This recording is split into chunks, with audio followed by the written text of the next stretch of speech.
I come from hell, and a lot of it I created, not just society. Yeah, society helped me out, but I created a lot of the hell that I had to go through. I made this picture out to be a lot worse than what it was. It was bad, but I made it out to be, insurmountable. We can be our worst enemy. You have to have the truth to have a starting point. Like, if I'm lying to you about who I am, or I'm lying to you about whatever, there's no starting point. There's a false reality. You have to create the real reality. That's the real reality. Where am I gonna start from? So for me, I was lying to this, lying about that, so I had no starting point. Once you come face to face with who you are, you have a starting point. All right, I'm not real smart.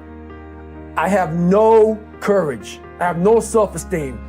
I have no nothing. Nothing. That's my starting point. Now we can move from there. But if I tell myself I'm strong, I have courage, I'm smart, and all these are lies, you continuously push that starting point backwards. So that starting point is the truth. I said to myself, I'm gonna run 4 miles. My first run out the gate, I'm gonna run 4 miles. I ran a quarter of a mile, walked home, sat on the couch depressed. I said, man, there's no way I can do this. But what I realized though, is I wasn't gonna give up, because I already given up a million times. And I thought about how would I feel at 50 years old if I gave up now? I kept all this stuff in my mind. Basically, I started becoming obsessed. It didn't happen that night on the couch. Over a period of time, I started becoming obsessed with studying, with weight, with being somebody. I became obsessed with, you have to make this right. And the only person that's gonna do is yourself. So I became obsessed with just being obsessed. There's been this unrelenting voice in my head. We all have this voice. It's the right or wrong voice. And a lot of times that voice guides us into comfort. And my voice guided me into comfort a lot. But I have this other voice I heard my whole life saying, hey, what are you doing? No, man, we gotta go over here. We gotta go over here to that rock pile over in the corner where nobody's at. That's where victory's at. We're over in that corner. So this voice was giving me all these answers. I wasn't a real smart kid growing up, but I had this crazy voice in my head saying, over there is where the answers are. And I didn't want to listen to it because over there was pain. Over there was me looking in the mirror. Over there was me being accountable for all these things I went through my life. Even though people put them on me, it's now mine to own. And I didn't want to go over there by myself, but I had to. And this voice was guiding me there. It's God, whatever you want to call it, but that's what it was in me. It knew. I was a character. I was trying to find myself through a character. I was making different hairstyles and sagging my pants, and I was off. I was off, man. I was a clown. I was a clown. And I was like, this is not where you're supposed to be in life, man. Some people have been bullied. Some people are just stressed out. Some people are insecure. Some people are fat and overweight. And the world puts a lot of this in your mind. It's not just you. Yeah, you help it. My whole thing is about, I had to develop a mindset that was indestructible. I had to armor plate my mind. It's about what you're saying to yourself, but it also comes with work. So whenever I was getting beat down, physically, mentally, spiritually, whatever I was going through, just saying, you can't hurt me. Can't hurt me just became a message I would say to myself. We all have two people, and I'm not saying you're crazy. We have the easy voice, which is that 20% telling yourself that I'm easy at 90% of my full potential, maybe 100% at that 20%. That's that voice that we all love. That's that very comfortable voice, that's that mommy holding you saying it's gonna be okay. Doesn't care how good you are, just loves you. Just loves you no matter how messed up you are in life. That's where you wanna be at. So that's that one voice. This other voice that we walk very far away from is a voice saying, hey man, you ain't doing shit. So we try to get this voice out of our head completely. And we live over here in this land. So what you have to do first is turn up this voice over here.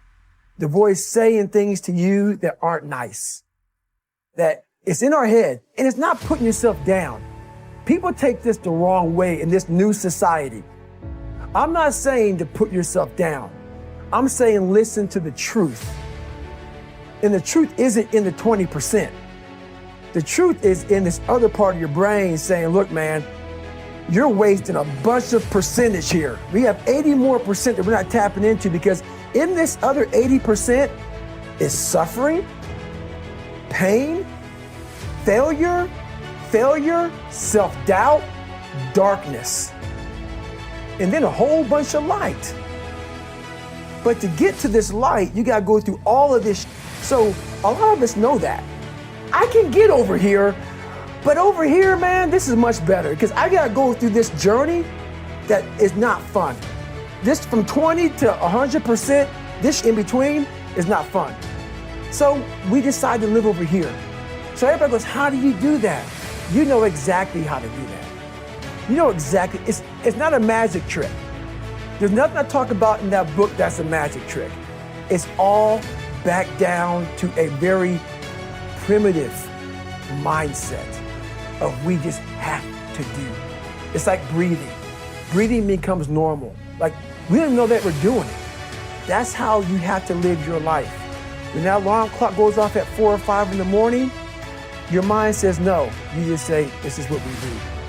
It's what we do now. Because to get to where you want to go, the amount of pain involved, I'm not saying physical, I'm not saying you got to break yourself off. The amount of mental pain of how many times you're going to have to do something that you don't want to do to get to where you want to go.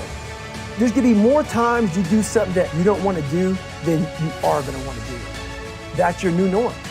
That's your new norm. So then it's like breathing. And then once you do this over and over and over again, it becomes like breathing.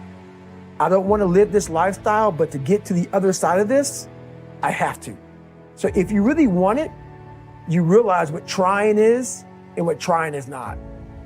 I just had an intense conversation about how people need to manage their expectations and about tripling down on your strengths and don't worry about your weaknesses. If anybody out there knows who I am, I totally disagree with all of that crap. I think it's crap, and that's exactly how the people in the world become weaker people. It's by capping your brain. It's by putting this kind of garbage in it about not attacking what you're not good at. It's about putting a cap on managing your expectations. If I lived that way, if I had any kind of thought process like managing expectations, I would be a 400-pound man by now, working some job that made no money, and I would never know my capabilities. I would never have become a Navy SEAL. I never took Ranger School. All these things I did.